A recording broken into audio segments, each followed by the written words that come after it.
There's a QR code that would basically be under the sink of every rental property managed by 414. And if you have a maintenance issue or request, you can log it with Tarpy via your phone, and that goes straight into our system. Going once, going twice, sold. You're listening to the Property Pod. All right, guys, welcome back to the Property Pod, your weekly engagement into real estate here in the Hobart Marketplace. I'm your host, Darren Horn, and my fingers are away from the buttons. I'm trying something new today. I'm trying something actually that's pretty close to what we were talking about recently with AI tools helping our jobs out. So I can just throw to these boys without having to think about it. Patrick Berry, John McGregor, welcome back to the podcast. Oh, boy, am I excited to be here. I can tell, mate. I can tell. It's good to have you back. We missed you last week. Or no, we didn't even get to record last week. We missed the show altogether. And it was basically because you're the backbone, my friend. Oh, well, I'll take it. You'll take it. Tell us where you've been, what you've been doing, and what's been happening out there in the world of Patrick Berry. Oh, I've been living it up in the Philippines for the last 10 days. So, oh, la la. Yeah, it's hot weather, 40-degree days, sweating bullets, but just over there doing some work with our offshore team. Yeah, so pre jumping on, we were talking about the coffees over there and your Starbucks orders and what that turned into. But yeah, explain kind of the offshore team and what you went over to do. Sure. So we have 4 members that work for us at 414, but they work out of the Philippines. Yep. They do a lot of our admin stuff.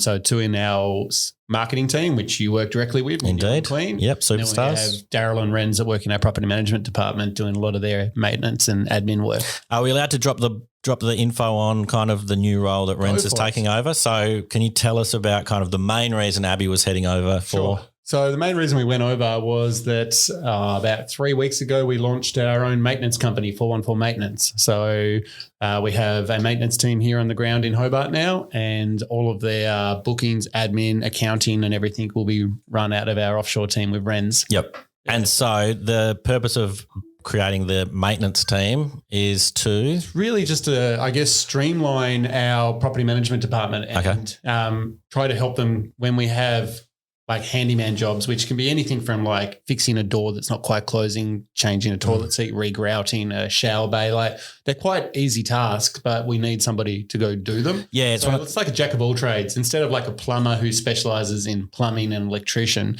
I guess a handyman is best described as somebody that can do a bit of everything. Yeah. And that's 80% of the maintenance too. Yeah. Like it's just, but then the second it switches across to specialised, which requires that next level of insurance protection. Yeah, that's when we change out. Re-engage. Because I know even, because otherwise, even the handyman are generally speaking the hardest consistent maintenance person to engage in, because it's like I've got to be able to work or get enough crust for doing this quite easy task. It's going to cost me this much to come out and do the job and to quote it and work it all out. So there's a couple of pain points we've discovered over the last couple of years. When we're working with handymen, they do work for all the agencies in Hobart. They don't just exclusively to us. So that means it can be hard to get them to attend jobs that we need them to work on. Yep.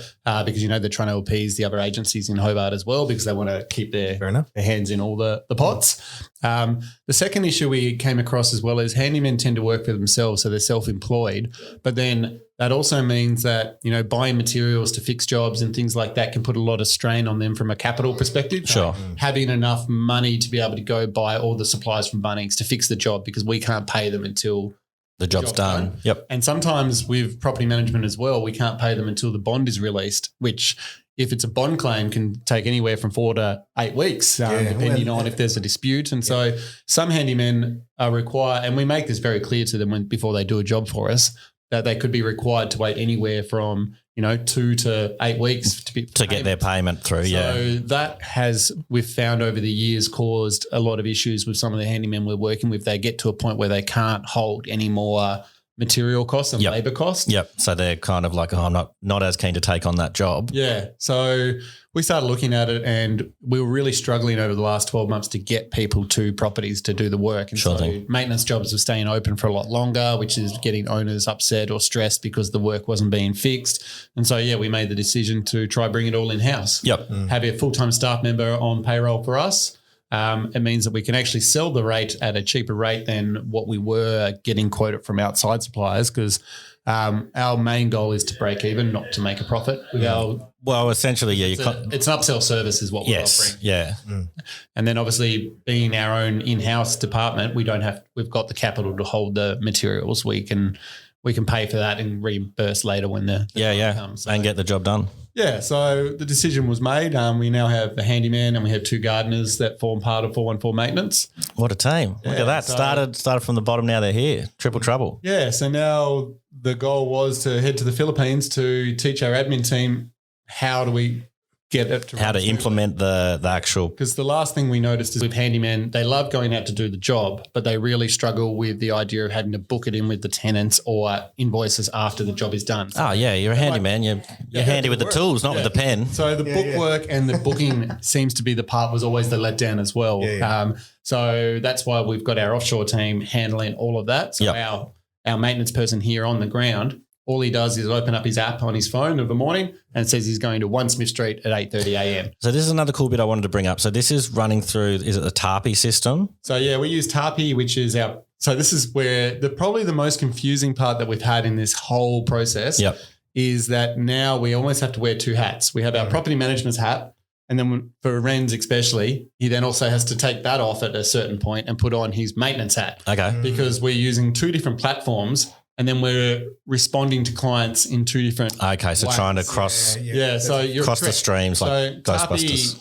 Tarpy is is the software that we use for property management, and we've actually been rolling out to all our properties now. So most of our tenants have a barcode now stuck under their sink. Yes, so this is what I wanted to get to. So there's a QR code that will basically be under the sink of every rental property managed by 414, and if you have a maintenance issue or request, you can log it with Tarpy via your phone. And that goes straight into our system. Our girls can then allocate it. Is it plumbing? Is it electrical? Is it whatever it may be? Is it handyman? And then that goes, if it's handyman, it goes off to Renz, who works in our offshore team. Sure. Who will then book that job in with the tenant on behalf of our maintenance team here in Hobart. Yep. So yeah, it's a bit of a roundabout circle, and it's taken a bit of time to nut that out. And that's one of the reasons why we couldn't do it remotely. We had to sit side by side, and use whiteboards to show to Renz how it maps out. Yep. Problem shoot through those problems that way. At what point are you responding to a client as 414 maintenance versus responding to a client as 414 rentals, because they are separate businesses under the same umbrella. Yeah, for sure.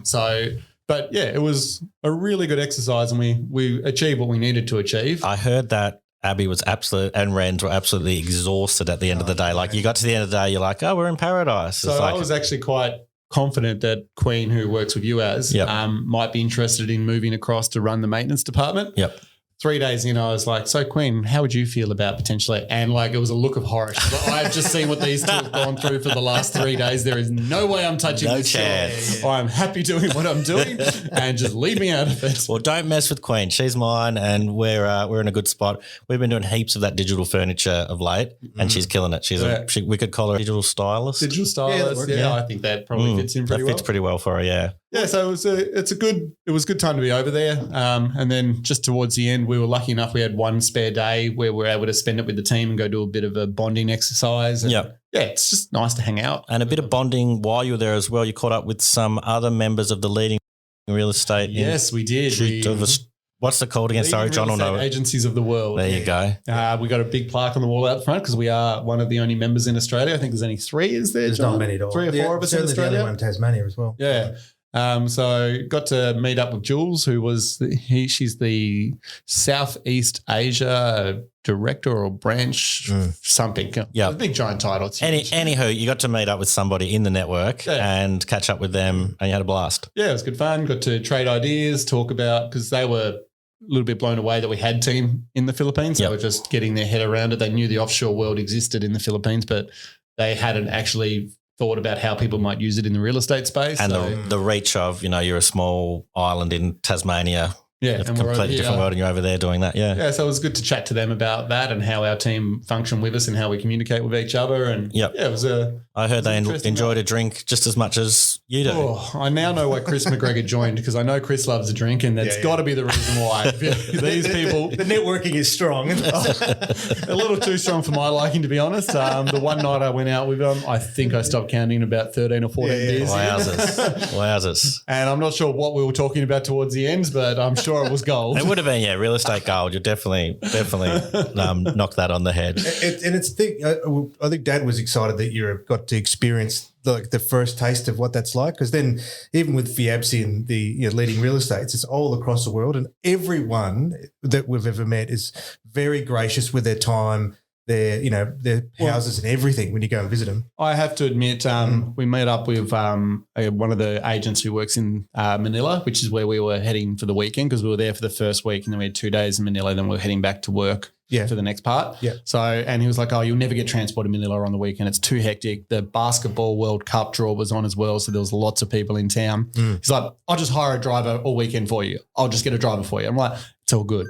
Don't stress. We got this. We're under control." Nope.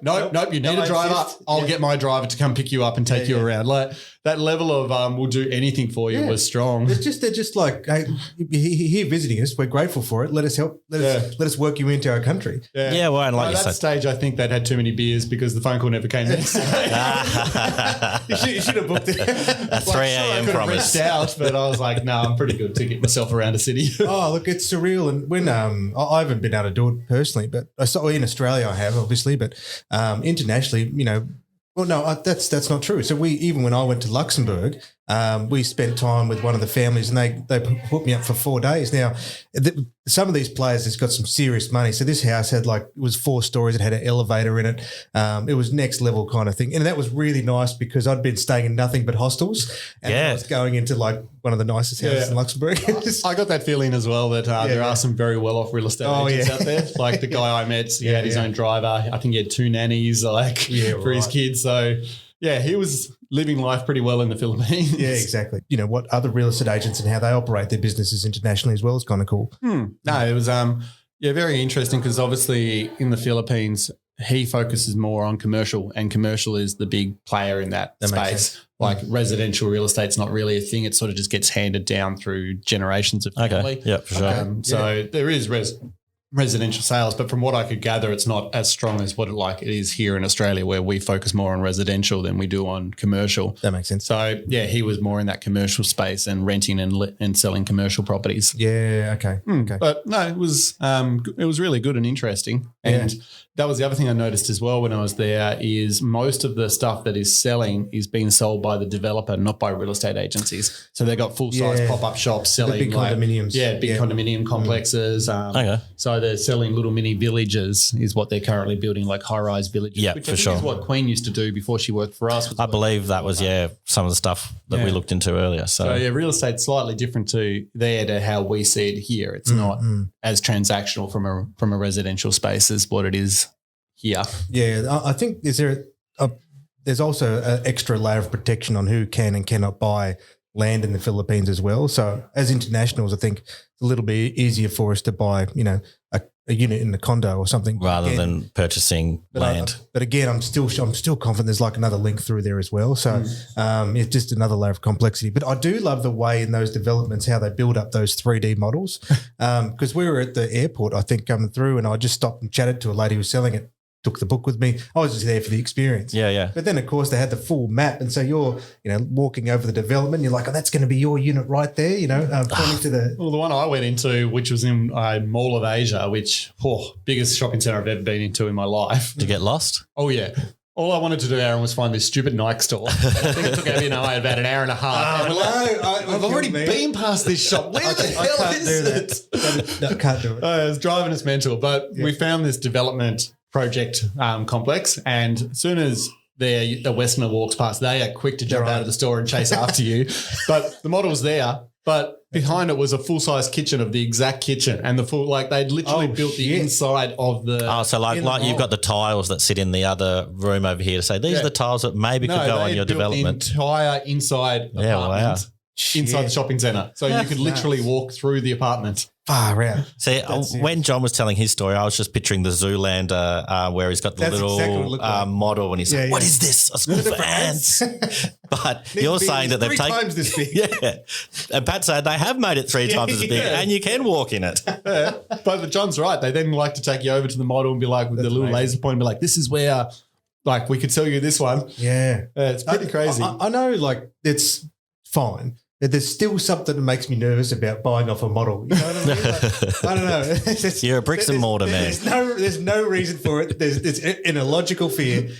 2 weeks later in the mail, out comes John's little model. Yeah. I fucking knew I was buying a model. It's like when you buy from Wish and you think you're getting a big chair, but it's just this tiny little thing.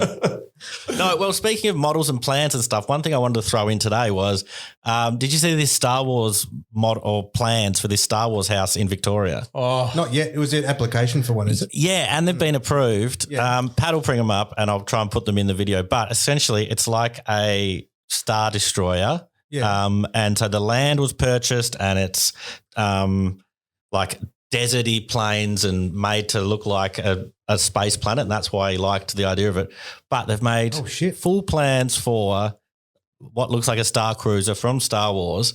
It's not made. It was made to. Is that what that photo was? I didn't look into it more. Yeah. Now that makes perfect sense. So, yeah, the idea for this is that the guys got the plans drawn up, they're approved, they're ready to go on this land. The sale was going live on the 4th of May, so May the 4th be with you. So strike while the iron's hot.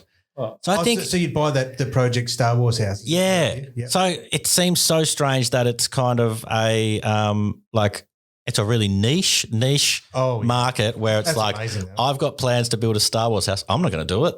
Do you want to do it? You want to do it? yeah. Because you can. God, could you I imagine? really thought I could sell my Wi-Fi to but All right, can you imagine the budget on that? It'd be intense. So, yeah, it just seems so unique. And then to be like, this is your idea. I was like, are they taking the mickey? But as the further you look into it, yeah, the guy's gone and got approval. Those big booster things at the back there, like water, like tanks to like maintain the water. Yeah. So either you're making the most unique Airbnb or a fan film.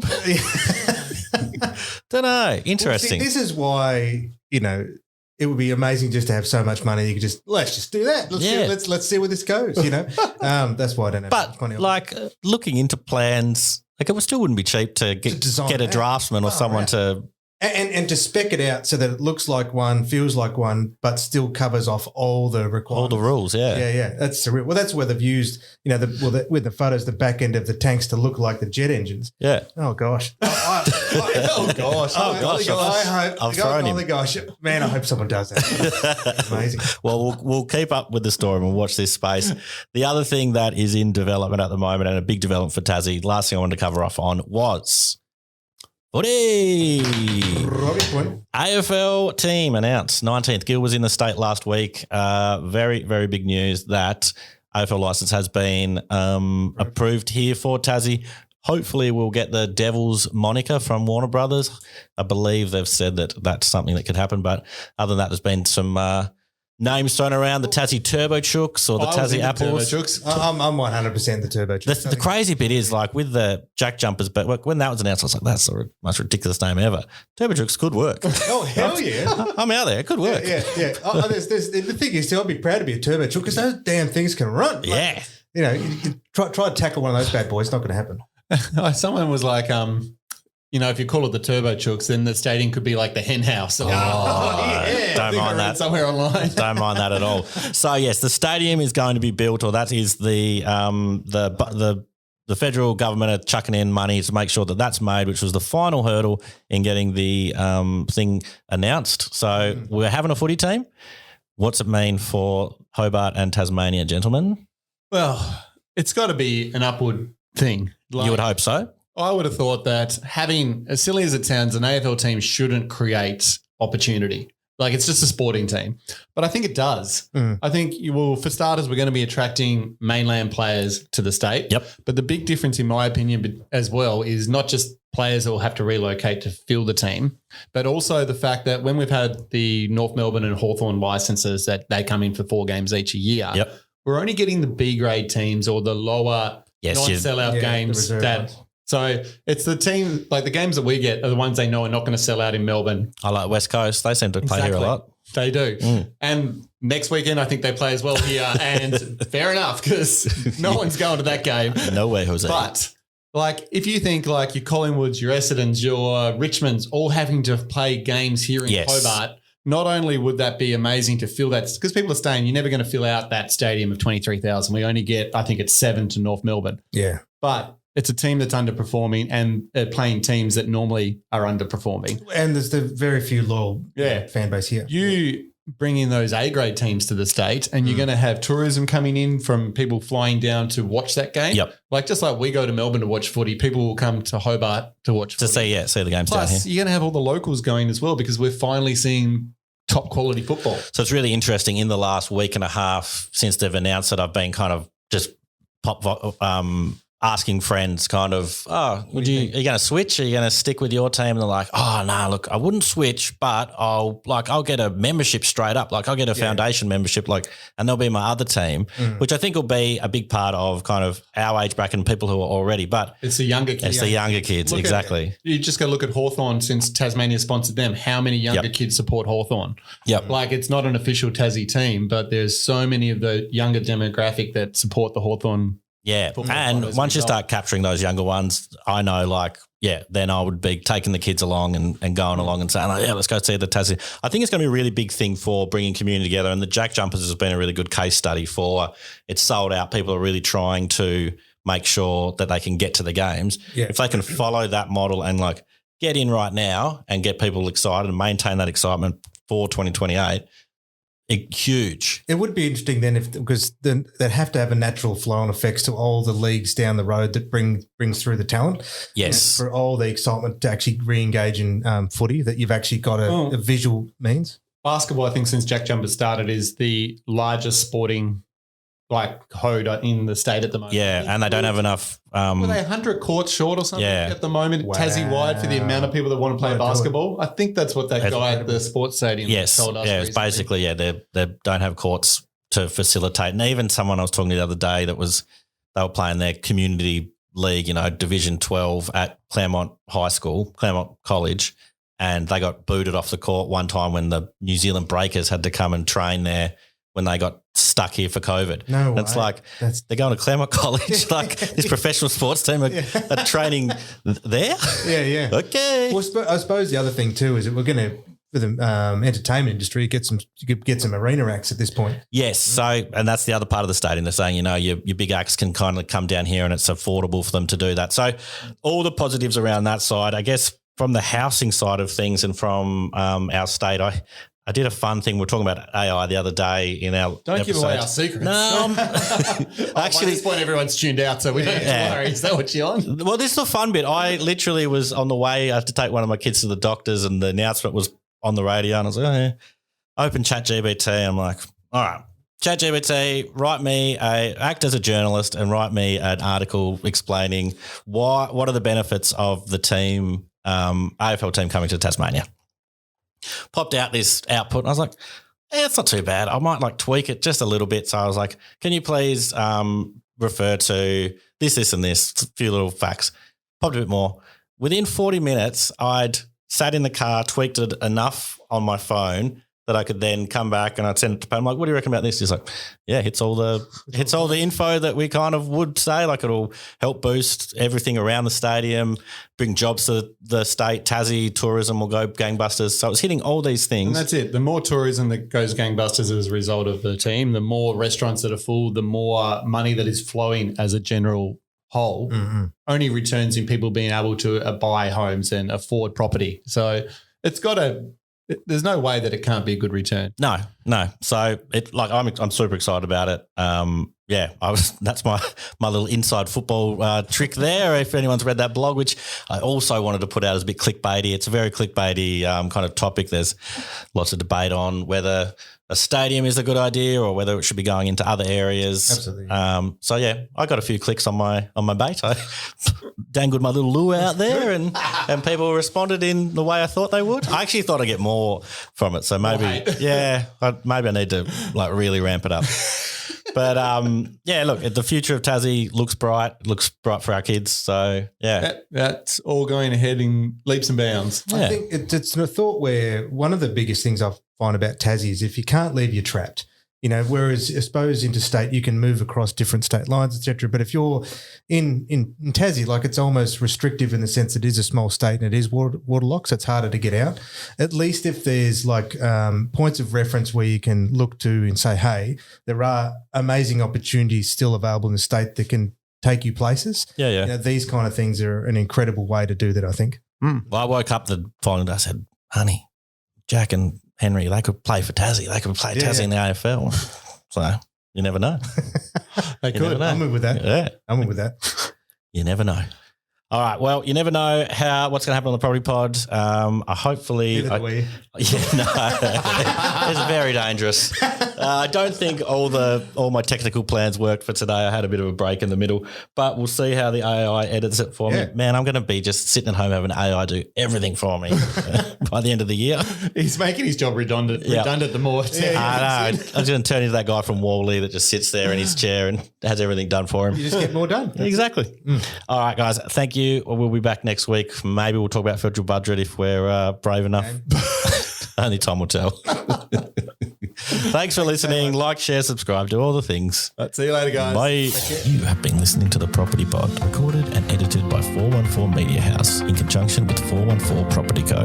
This podcast is general information only, and the thoughts and views expressed is the opinion of our panel, and listeners should always seek then use their own investigation into any topic we discuss to ensure they fully understand their own situation. It does not constitute and should not be relied on as purchasing, selling, financial or investment advice or recommendations, express or implied, and it should not be used as an invitation to take up any agent or investment services. No investment decision or activity should be undertaken on the basis of this information without first seeking qualified and professional advice.